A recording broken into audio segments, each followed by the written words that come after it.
Hi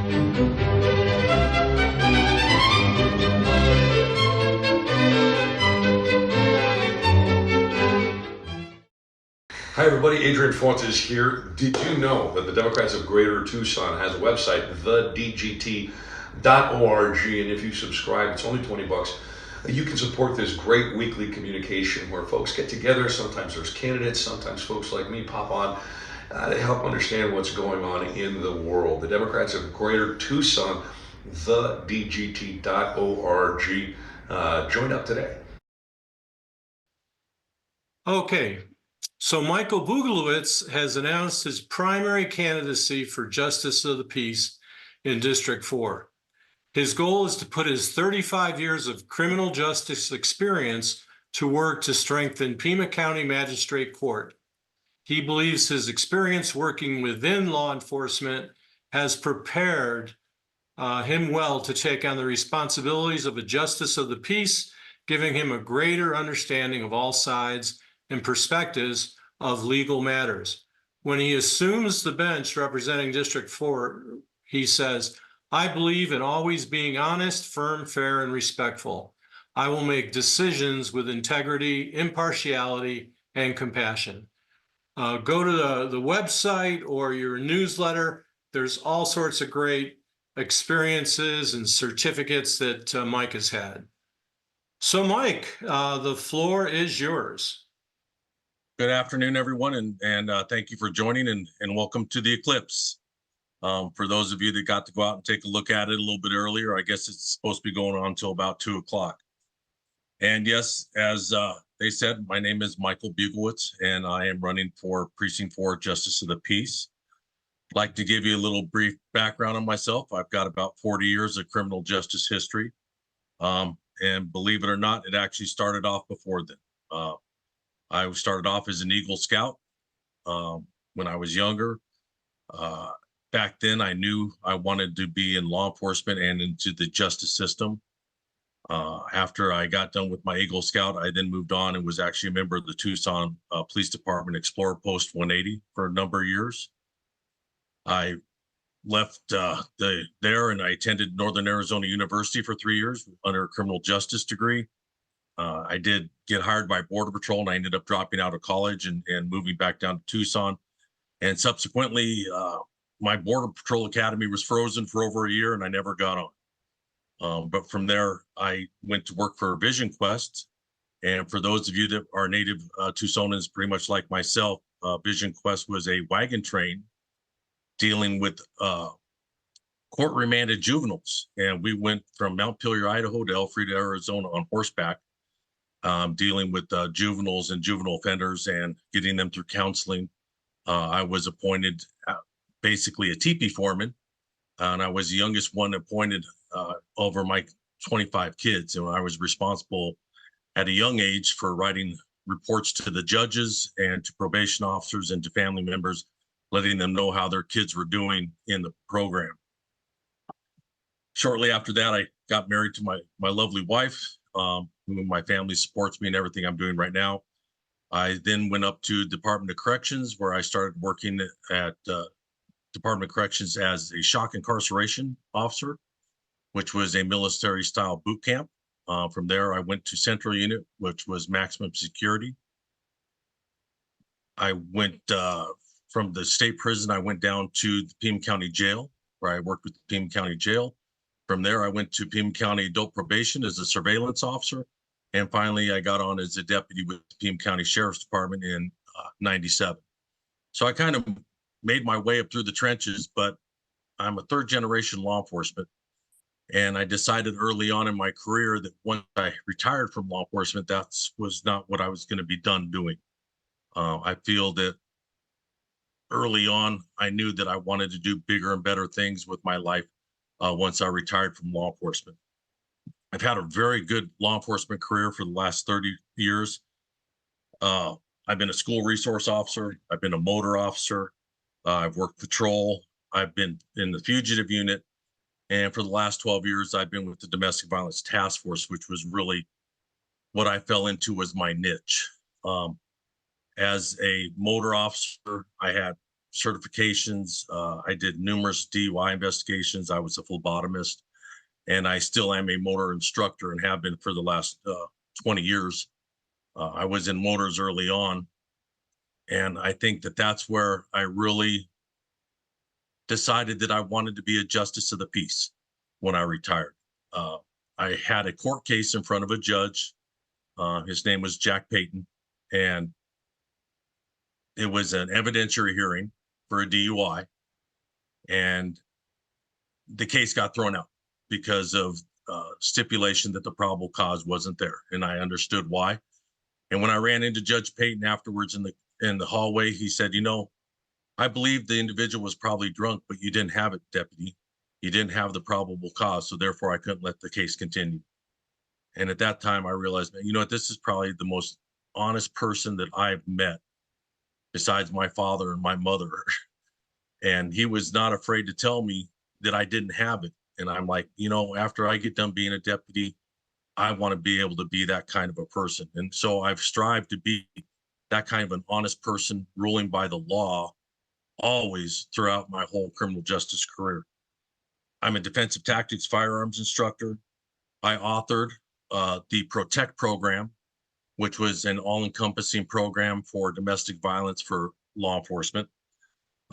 I've instructed through NOVA, which is National Organization for Victim Assistance, which is an international group, and I've taught at several of their functions.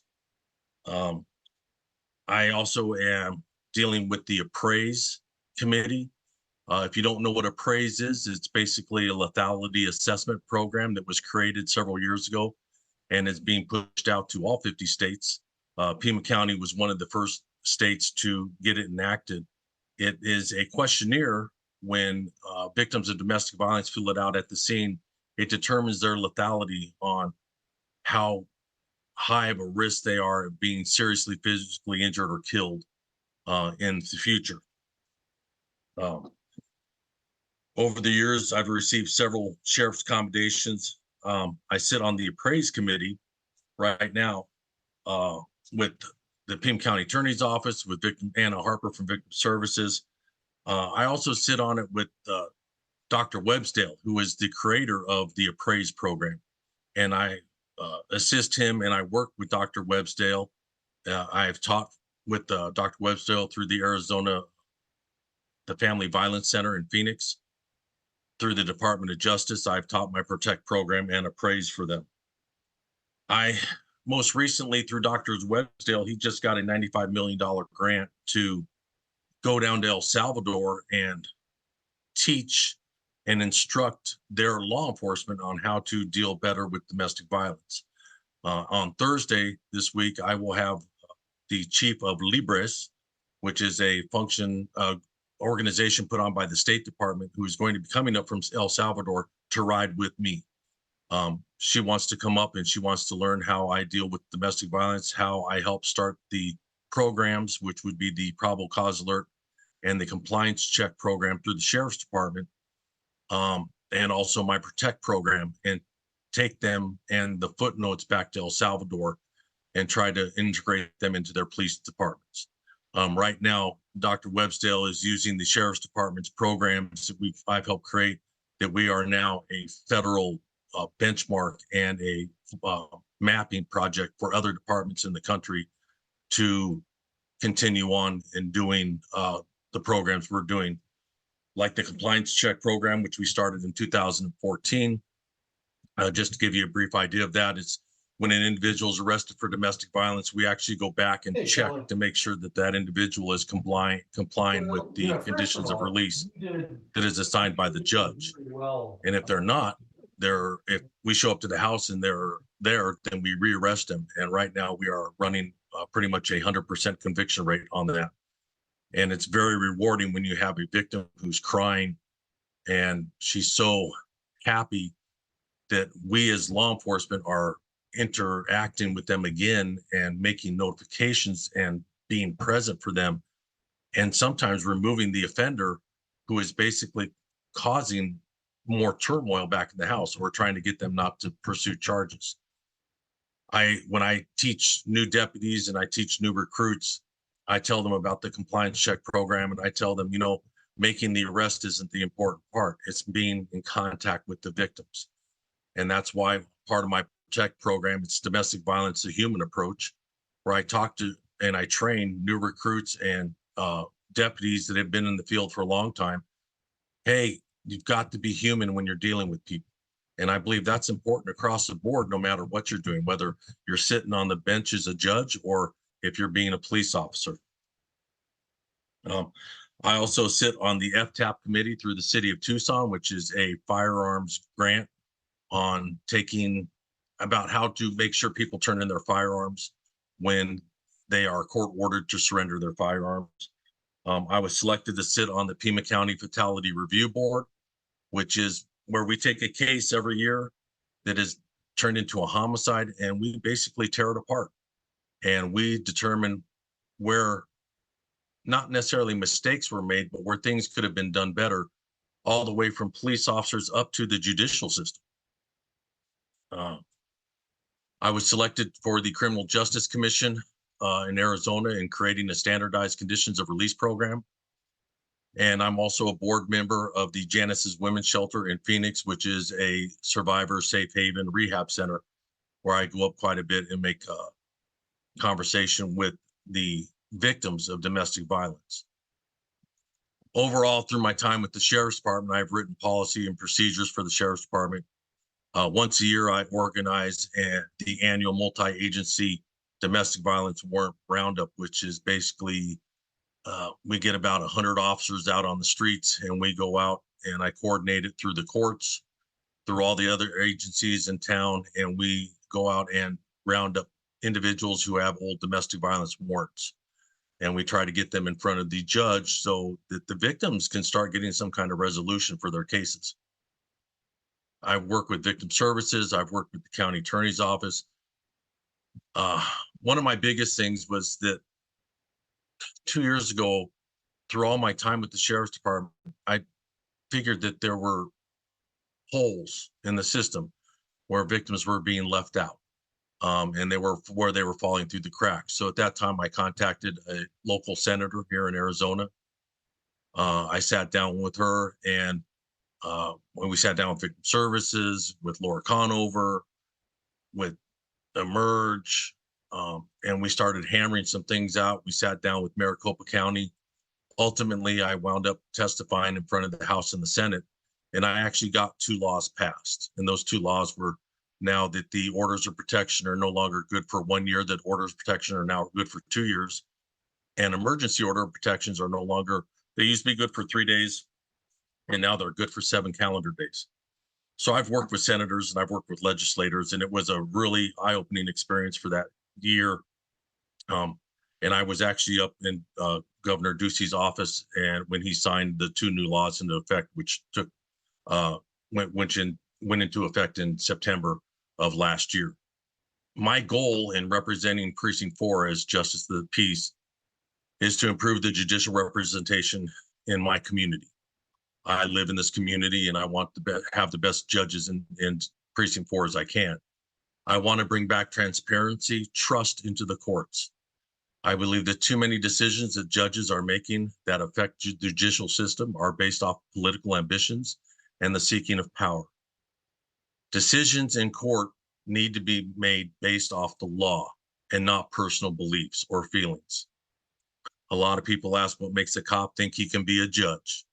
Well, if you look at what I've been doing for the last 30 years, I show up to an incident, I listen to both sides of the story, I look at the evidence, and I have to make a decision based off the law as to whether or not there is probable cause to make an arrest. As a judge, you have to do the same thing. You have to listen to both sides of the story. You have to give everyone a fair shake. I believe in holding people accountable for their actions, including law enforcement. I'll know if when an officer calls me up for a search warrant, if there's no probable cause, I'll know, because I've called in hundreds of search warrants. And I have no problem with telling an officer, you don't have it. Just like that judge told me years and years ago. It made me a better cop. And I hope every officer If I tell them that, it'll make them a better officer. As a judge, that's my job, is to make a decision based off the law. I've talked to thousands of people when I went out getting all my signatures, and they have no trust in the judicial system right now. They tell me stories about judges that are brought in front of judicial review committees and nothing's done. They're brought in front of these committees because of their poor decisions making, their poor decisions and their behavior. As a deputy sheriff, I responded and I incidents and I listened. I listened to everyone. And that's when I wrote the Protect program, because it's about being human, and it's the human approach. You can't be a robot when you're talking to people. And when I train new deputies, I tell them, when you show up to an accident scene, or you show up to a shooting, or you show up to a stabbing, you might be the last person this person talks to in the whole planet. And if that was your mother, and if that was your daughter, or that was your brother, how would you want them to be treated? When you make a decision in the field, you're making it based off the law and off your training. And as a judge, I'm looking forward to, again, you're going to have to make decisions based off a probable cause as to whether or not the arrest was good or not. You're going to have to make decisions off beyond a reasonable doubt when you're deciding guilt or innocence.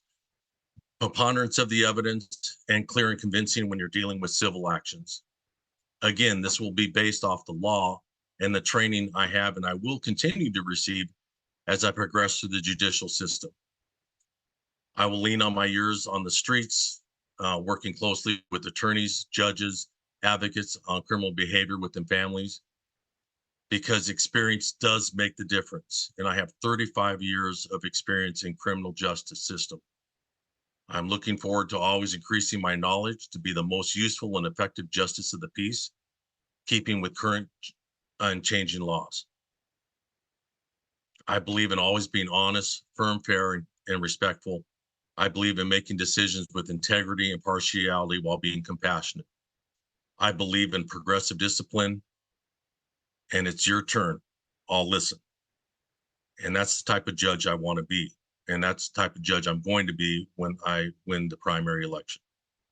So at this time, I would like to offer anyone that has any questions about my background or my experience, and we'll go from there. Pat has a question for you. Thank you. Yes. From what you've said and I've read, you've been very active in the community, beginning as a Boy Scout, and now more currently involved with the sheriff's office, county attorney's office, victim services, etc. What was your greatest achievement and why?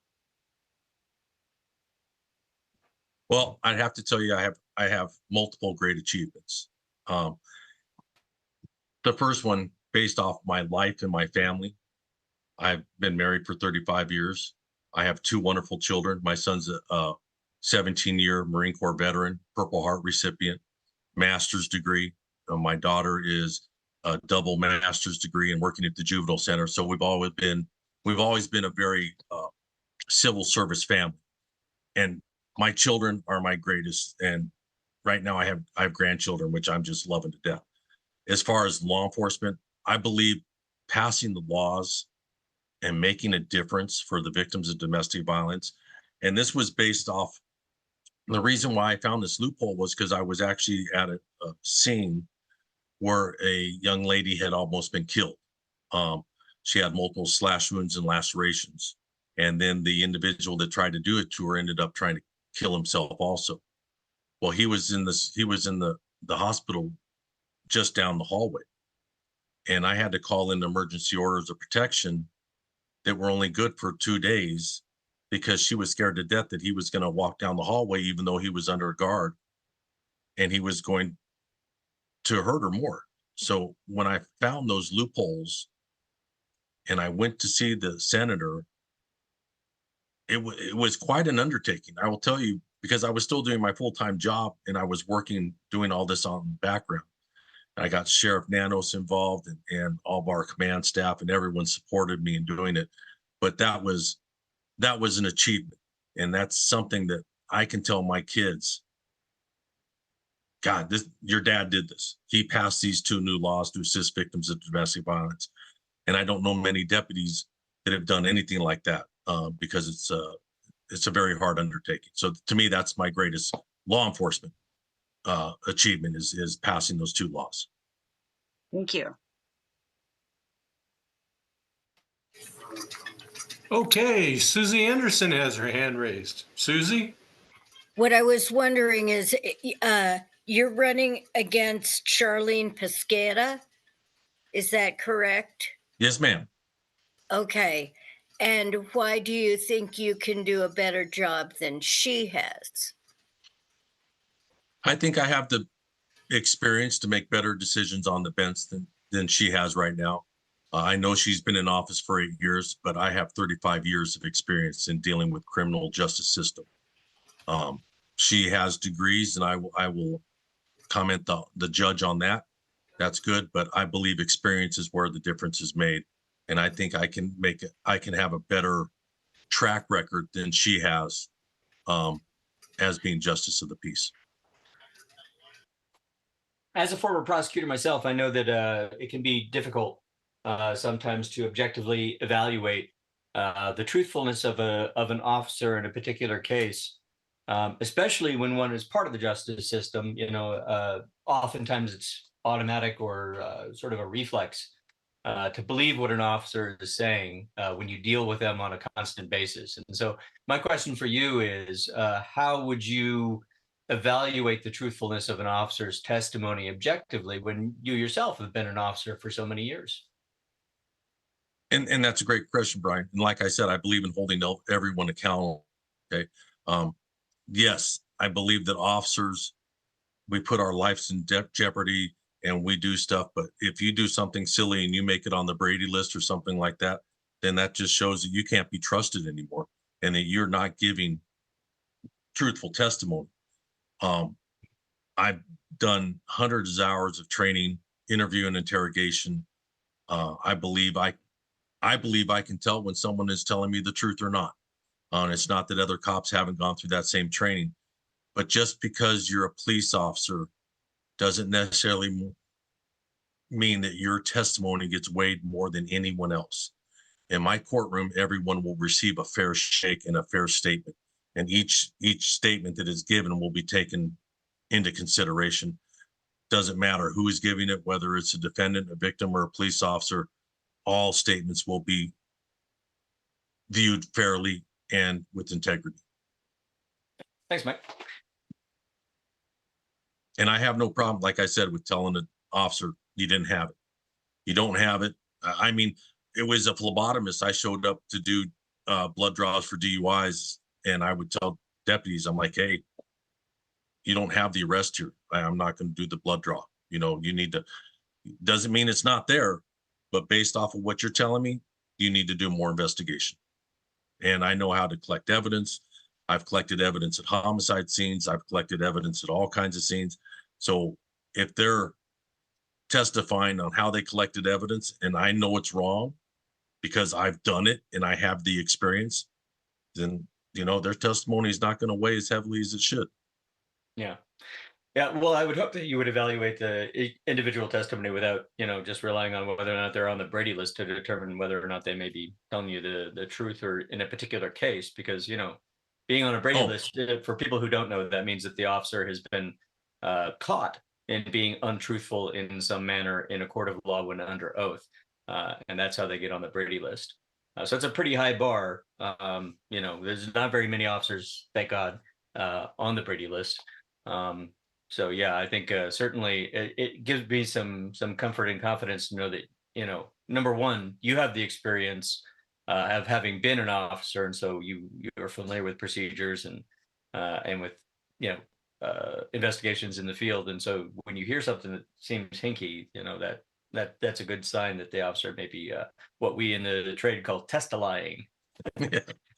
Well, and as a prosecutor, I know that you've looked at reports and said, oh, not him again, because either they don't do a good case report or they don't do a thorough investigation, and it makes your job as a prosecutor very hard.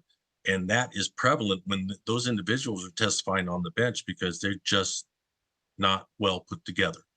Yeah. Well, they're generally officers are extremely well practiced. I mean, they're basically expert testifiers. Mhm. And so sometimes it can be really hard to evaluate their testimony objectively. And I got to say, it is tempting as a law enforcement officer to give them the benefit of the doubt when there is a doubt. And so, yeah, it's good to hear that you're keeping an objective view and an objective standard for everybody, even if they're an officer. And I will tell Karen, you, sorry, go oh, ahead. and I wanted to elaborate on that one other thing. And it's not just officers. And I want everyone to know this also. When I first started this whole incident with creating the new laws, I actually had one of my command staff come up to me and say, "Hey, you have to be careful about being too much of an advocate." And I'm like, "Well, what do you mean by being too much of an advocate?" He goes, "Well, how are you going to testify in court impartially if you're doing all this stuff for victims?" And I go, "Well, first of all, I think we're supposed to be doing all this stuff for victims. That's our job. But it's my job also is to be fair and impartial, because just because I sit on all these review boards and I'm very heavy into the victim services of domestic violence does not mean I'm going to take a victim's testimony any greater than a suspect's testimony just because of what I've done. Again, I don't believe that your personal bias, your personal beliefs, or anything like that take a part in the courtroom. You are supposed to make a judgment based off the law and what the testimony is. I have a question in the chat, a couple of questions in the chat. Karen Gleason wants to know, well, what is your position on red flag laws and gun control? Very good question. Right now, I sit on the firearms, the FTAP committee with the city court judge. And that was my question. It's very interesting because when you think about getting an order of protection where you become a prohibited possessor, my question is, are we notifying the federal government of that? And sometimes we are, and sometimes we aren't. Well, that's a red flag right there. If you're a prohibited possessor because you're of an order of protection, you need to get those red flags in. And yes, we need to have them in. Subsequently, when the order of protection is gone, then those red flags need to go away and the individual's rights can then be restored. As far as gun control, I believe that if you are in just dealing with domestic violence, if you have an order of protection against you or you're under conditions of release for a violent offense, that you should be a prohibited possessor. I don't believe that everyone should just be running around with a gun. However, I believe if you do it legally and you're a responsible citizen in the county, then you should be able to carry a firearm. And I also believe in background checks, which are big on the red flag laws.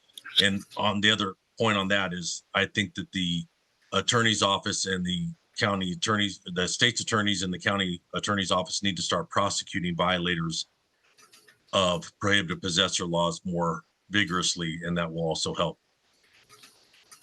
Bill Swan has a question in the chat. It's a tough one. Can you tell us your evaluation of the two Democratic candidates for sheriff? If you want to share any thoughts about that.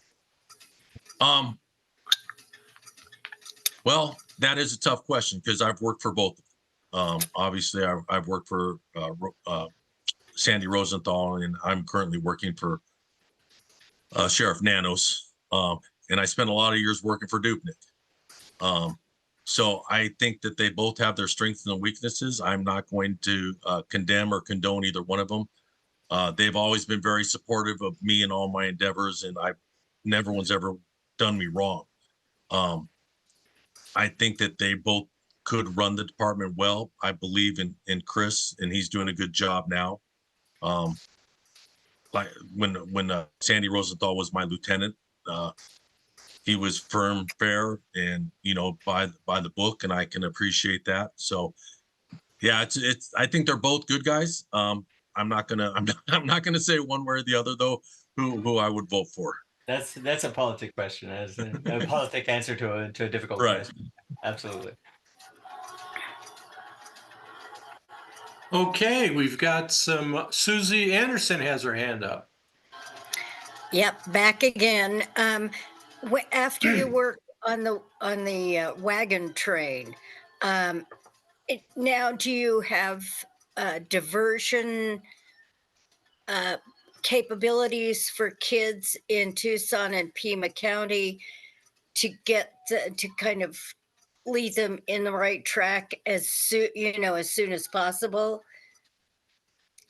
Yes, and I'm sorry to hear you're sick, and I hope you get better soon. Um, Thanks. so Vision Quest was a long time ago, but I have most recently talked to some of our sergeants in the SRO unit because I believe, in reference to domestic violence, that we need to start teaching in the high schools about domestic violence.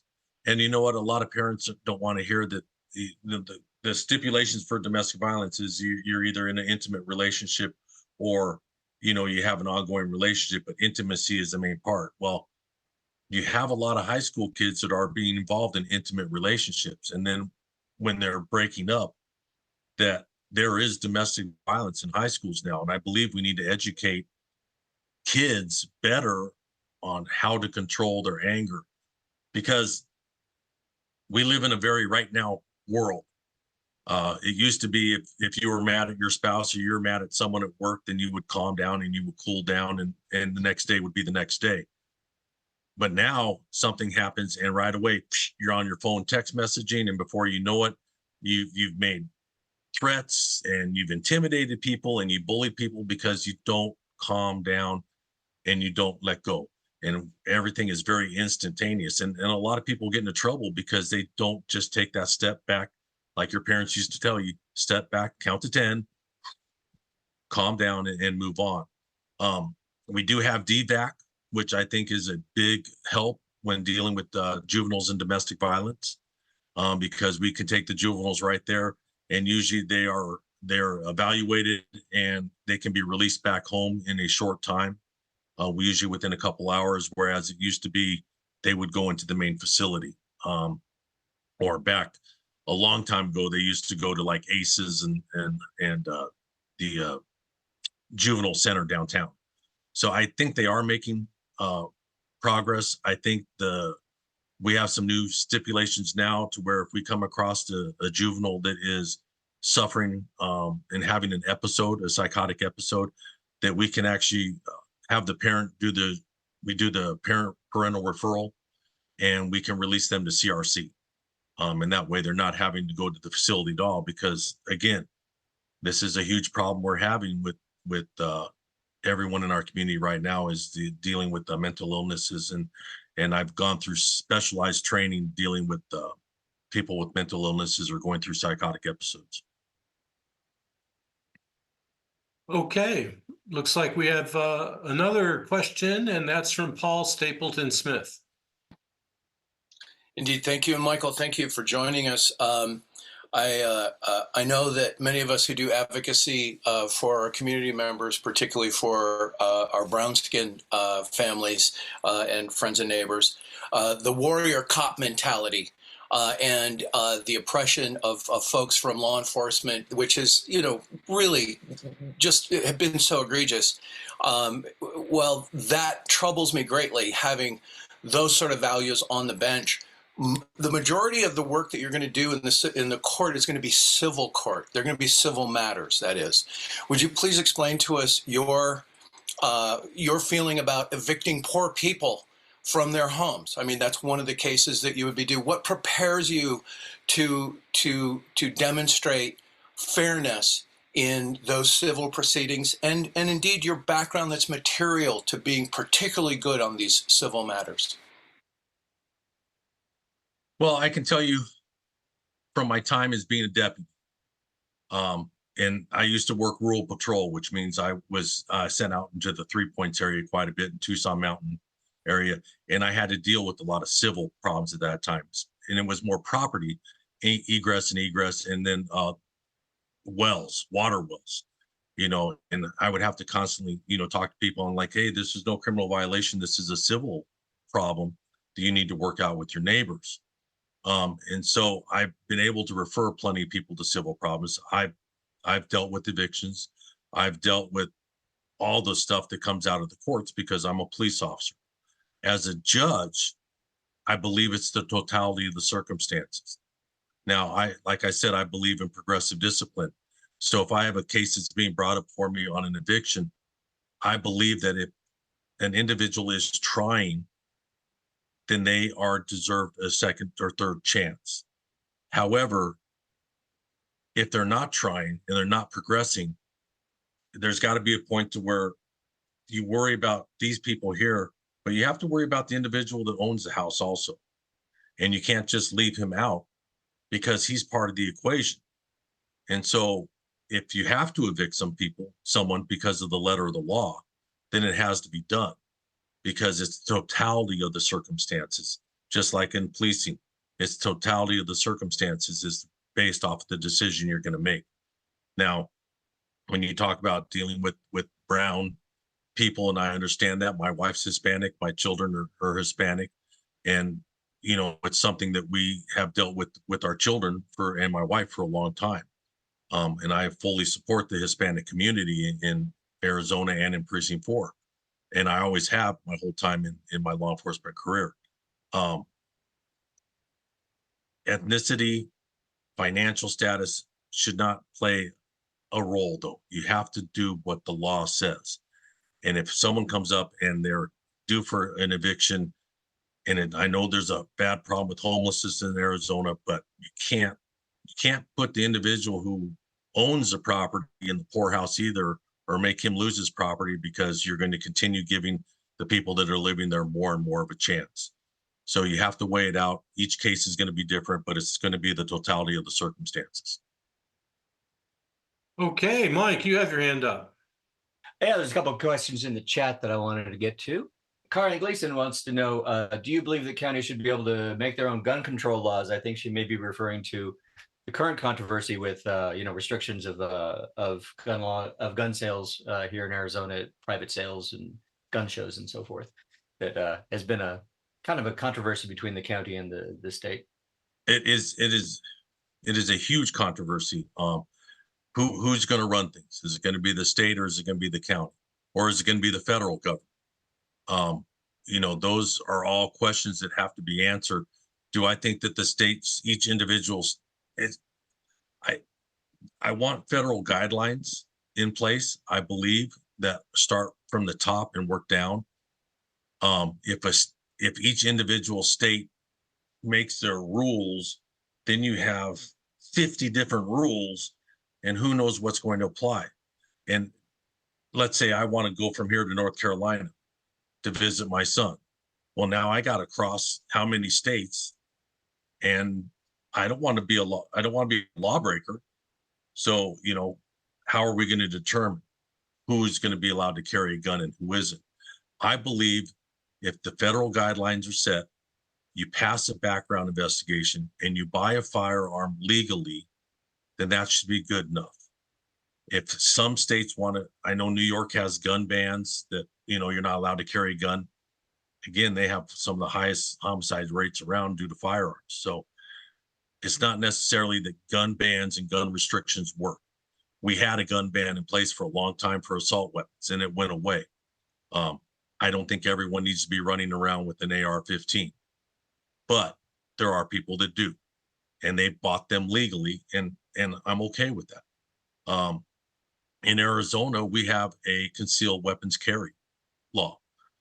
You can carry concealed. For me, I see no need to carry openly in Tucson. Why? Why would you carry openly? You're just making people around you uncomfortable. There's no need to carry openly. If you're going to carry and you're going to be responsible, then carry concealed, because in the end, the ultimate surprise is on your hand if you come across a violent situation. You got to have training, and you've got to know what you're getting into anytime you put a gun on your side. Yeah. Well, that leads right into Bill Swan's next question, which is, do you think the assault weapons ban should be brought back? The big question is the ban going to stop mass shootings? Mhm. And we can't answer that question. I don't think the assault ban, like I said, there was one in place before and it didn't do anything. It didn't accomplish what they wanted, and that's why it went away. I've been to plenty of burglaries. I've been to plenty of houses that have broken into where guns have been taken. These guns were purchased legally. You know, they're collectors. They've been in families for years and years. They're not going to stop the criminals by having an assault ban. Mhm. Now, I think there needs to be something done about gun control. And I can tell you, this hits home to me because my son, he just bought both of my granddaughters ballistic backpacks. Okay, which are backpacks with ballistic shields in them in case they're involved in a school shooting. Now that's horrible. That is Terrifying. horrible for me to think about that. Yeah. You know, in this day and age, my granddaughter has to be worried about being shot at a school. I think that there need to be laws put into place if you are undergoing mental treatment, if you are going under, you know, other situations where you're not supposed to be carrying a firearm, you're supposed to be prohibited as a possessor. We got to get the red flags in. The gun control law, all these laws don't do any good unless people prosecute them. Yep. And I believe that's where a problem is, both in the federal and the local. I've taken cases to the county attorney's office before, and I wanted them to go through, and they didn't. Whether or not, you know, I know that is based off the individual I was talking to at the time, and not off of Laura Conover or anything like that. But you know, prohibited possessors need to be prosecuted for being prohibited possessors. And if you purchase guns illegally, you should be prosecuted for it, because hindering innocent people isn't going to do any good. All right. I have a couple more questions in the chat that I want to get to, but I do have a question of my own that I want to interject while I have a chance. And that's, how are you preparing yourself for the legal aspect of the work of the bench? I.e., how are you educating yourself on criminal and civil procedure, on civil law, on the law of evidence that you're going to need to apply as a judge? I mean, the judges don't just use their judgment; they also apply the law. Right. And you know, it's when I was talking earlier about, you know, determining probable cause and beyond a reasonable doubt, you know, a lot of people don't realize that there's a bench trial and there's a jury trial. And as a bench trial, the judge makes the decision and is responsible for making sure the courtroom procedures are followed correctly. In a jury trial, the jury makes the decision as to innocence and guilt, but it's up to the judge still to make sure that the courtroom proceedings are followed correctly. Mhm. And that, you know, rules of evidence are put in. I've been doing a lot of reading. I can tell you that. I just got a bunch of law books, and I've been breezing through them. I've been going through as many of the rules as I can. I started with, you know, some of the rules that I know, but now you know, there's Rule 50 and Rule 20 and Rule 30, and so I'm reviewing all those, and then on top of that, you go to judge school. So as a justice of the peace, one of the things is you're not required to be a lawyer. You're not required to have a law degree, because they send you to judge school. Now, that's a pretty good learning curve, I will say that. But so I'm trying to prepare for that now by doing some reading and some research on my own. I don't see any other hands up at this point, so I'm going to ask a couple more questions from the chat. Karen Gleason would like to know, what are your thoughts on prosecuting juveniles as adults? It's a sticky situation. I think there should be an age limit. When you have kids that are 13, 14, 15, 16 years old that are committing adult crimes, I'm sorry. You know, if you're going to go out and shoot someone, then you should be treated like an adult because you're committing an adult crime.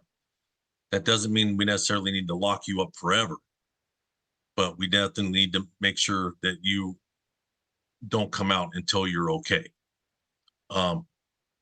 Again, I can, when I was a motor officer, they used to tell us that, you know, you write speeding tickets because you're not trying to punish people, you're trying to alter their behavior. And I believe that's what our prison systems and our jails should be doing is altering people's behavior, offering them counseling, and trying to make them better so they're not recidivism. They're not coming back over and over again. As juveniles, we need to integrating that information into them earlier. I can tell you from my research on domestic violence, and this kind of goes back to what Susie was saying earlier, that children that are exposed to domestic violence, their brain goes through a chemical reaction that will alter their behavior for the rest of their lives. And if they're exposed to it over and over again, then they are more prone to create or be in a violent situation or be in a violent relationship when they get older. A lot of people want to know, well, how come the victim just doesn't leave? Well, that's because they're attracted. They're driven to that type of person that is an abuser, and then you have the victim. And that all starts at a very early age. So a lot of this stuff with juveniles, we have to step in and stop the violence sooner. And I don't necessarily, think that kids should be given all kinds of medication and stuff to make them zombies either. But we've got to figure out how to control it. We've got to take some of the adult decisions out of our kids' hands and let them be kids. Bill Swan wants to know, do you support the recent Arizona House bill that makes it legal to shoot someone on your land without a threat to your home or life? No, I don't. Then I know someone's going through court right now for down south on the border. Mhm. A lot of times when people ask me about firearms as a police officer, I explain to them, you have the right to use your firearm to protect yourself. You don't have the right to use it to protect your property. You can threaten physical deadly force to protect your property, but you can't shoot someone. I don't agree with this change. We hear about the one gentleman that the girls pulled into the wrong driveway and he shot them from the second floor. You can't live in a society like that. And it's bad because there's so much mistrust and so much not people understanding what's going on in their life that people are doing that. But no, I don't agree with that. All right. Claudia Miller writes in the chat that George W. Bush allowed, and she uses scare quotes there, the assault weapons ban to expire. She would like to see data as to why that happened and what the effect of the assault weapons ban would be. And the Caroline Gleason just dropped a link in the chat with with link to an article about just that topic as to whether or not there was any effectiveness to that assault weapon ban on reducing mass gun violence. And I can't read the whole thing, but it says basically that the analysis can't determine whether or not the assault weapons ban caused a decrease in mass shooting, nor that its expiration has resulted in growth of deadly incidents in the years since. So, basically supports your position that, there's not clear evidence that it was effective in reducing gun violence, like you said. Right. Just wanted to throw that out there. Is there anybody else who has questions? Please raise your hands. I have no more questions in the chat at this point. So we would love to hear a question for you in the last 10 minutes here that we have Mr. Buglewicz. Go ahead, guys.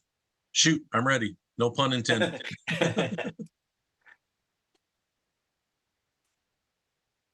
Okay, Paul Stapleton Smith has another question. Yes, if I may ask you, Michael, I mentioned earlier about the warrior cop culture and having a warrior cop ascend to the bench.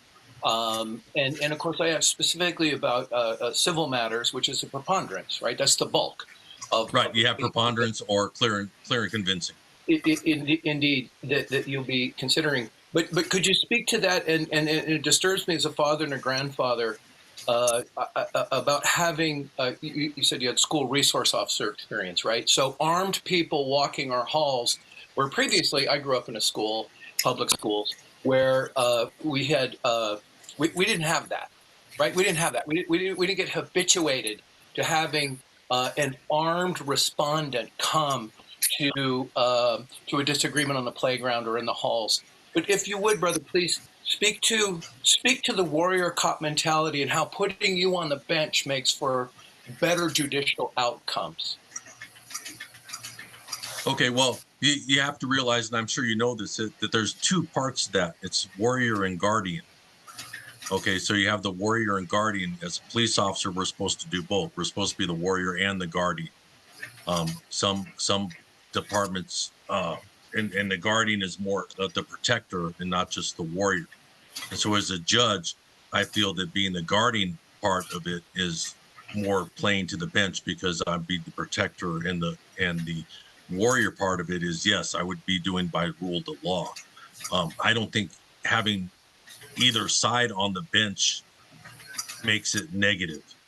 I believe a good 50-50 being a warrior and a guardian, just like when I respond to a call. I can't just go running in there as a warrior all the time, because I'm going to be missing out on part of the investigation. You can go in as a warrior and you can be elevated up to here yelling and screaming, but you have to come down into the guardian mode and to talk to people and to protect people to figure out what's actually going on. Now, you and I grew up in a long time ago, and schools were a lot different, even though I still remember having TPD officers come to our schools to visit. And I was very active in my school, my kids' schools. While I was deputy, I always came in for Red Ribbon Week, and I made talks to kids about drugs and about violence. There is a huge uptick in violence now than it was when we were kids. Obviously, there weren't as many school shootings and mass shootings and stuff when we were little, or we just didn't hear about them. But I don't think they were as prevalent as they are today. I believe that having officers in the school is a good thing. I think that's better than arming teachers. I think it's better than arming principals. I think having a trained officer in the school as a part of a school resource is the best approach to dealing with school violence right now. Now, it's difficult. As a school resource officer, I didn't always get along with, you don't always see eye to eye with the principals sometimes, because as a police officer, you're there to enforce the law. And if kids are breaking the law, then sometimes the school didn't want kids to be arrested. And I understand that. And that's where you have to find that happy medium between warrior and guardian. And that's why our school resource officers, I know the sheriff's departments receive some of the best training there is. And I think that they handle that warrior guardian very well. Okay. Did that answer your question? Mike, do you have some more questions in the chat room? Well, yes, and Mr. Chair, Joseph, if you would please. Oh, sure. So, I'm so sorry not to take up too much time here, but taking those values, the warrior cop values, to the bench, to the judicial bench, how does that make you a better judge than you would be otherwise? I would base it off, like I said, I think experience plays a huge part. As a warrior police officer, like I said, I'm warrior guardian, but my experience in dealing with all the stuff that I'll be hearing on the bench. I mean, when you talk about civil stuff, yeah, I've written traffic accidents. I have over 200 hours of accident reconstruction school. So if I'm listening to someone about how an accident happened, and from my experience as far in my training through vehicle dynamics and my mathematics, and I can say, well, yeah, no, I don't. When the vehicles hit, they went this way, and that's right. Whereas if someone said, no, when they hit and they went this way, I could go, no, that's wrong, because based off of my education through Northwest University on vehicle dynamics, I'm going to know. So as a warrior part, I'm not afraid to stand my line and say, no, you're wrong. And I believe that's important on the bench, because as a judge, you cannot cave to political ambition, you can't cave to power. You have to make the rule off the law. And you can't let your outside biases or influences affect your decisions. And I believe that's where the warrior part is the strongest, is I'm not afraid to stand on my own 2 feet and make a ruling based off of what I know is the law. Okay. Okay, Paul? Okay. Thank you, sir. Mike Bryan. Hey, so I just got to ask you. You've said you have concerns about political ambitions for higher office and so forth, and people maybe abusing the office or abusing their role as a judge in order to work toward a higher political ambition. And my question, I guess, is: are you referring specifically to your opponent in this primary? Is this a particular concern regarding Judge Peschiera that you're referring to? It's a concern I have throughout the whole judicial system, from the Supreme Court on the way down. I'm not saying that it is not a part locally. It's a part in the state. It's a part in the Supreme Court. I think our whole judicial system is dealing with this problem. Right now, I'm going through Freedom of Information Act to gather information on Judge Peschiera, and as soon as I get that information, then I'll be releasing it, because I'd like to do some research to see what her record is as a judge, and to see if she's been brought up in front of the Judiciary Committee. But I'm not going to make any statements, yay or nay, about that till I have solid facts. Okay. So you don't have any particular allegations or concerns about Judge Peschiera's behavior on the bench at this point. You just, that's just a general. Everything that I have is basically hearsay right now. I have several people that are saying that she has been brought up in front of the judicial review.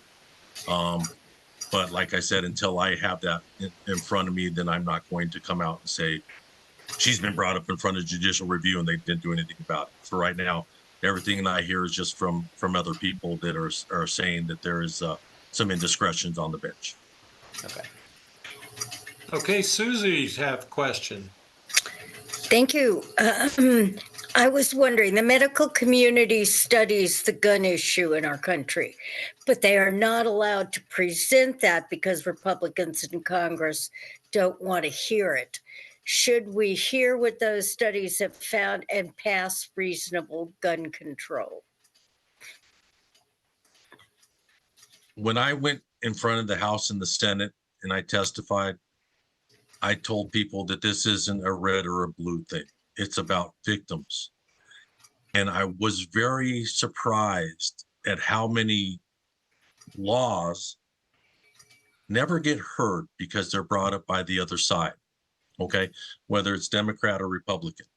If it's one side's in the House or Senate, they just shut out everything else. And I don't agree with that, because there's a lot of people that laws could benefit if they would just work on by some bipartisanship and listen to each other and get these laws through.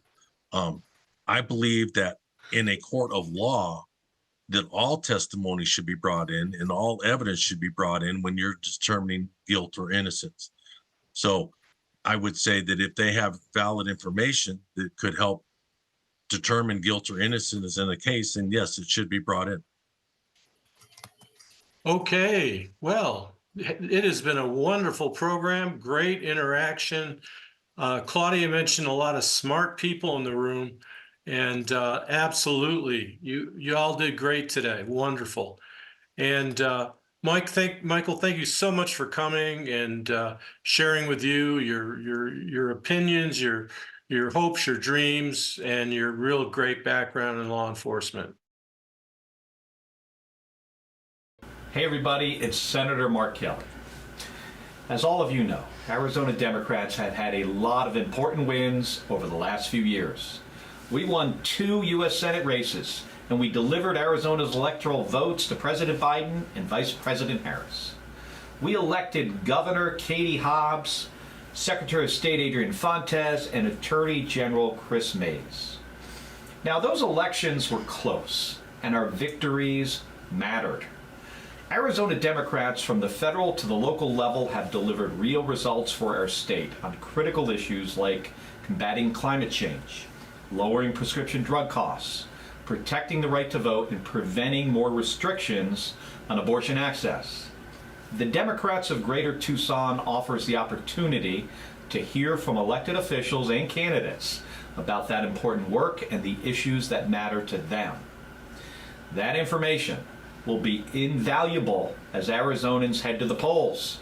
So this election cycle, whether you're signing up to knock doors, make phone calls, or joining the Democrats of Greater Tucson to hear from and speak to Democrats in our area, please know that your voice matters and we need you on this team. Thank you.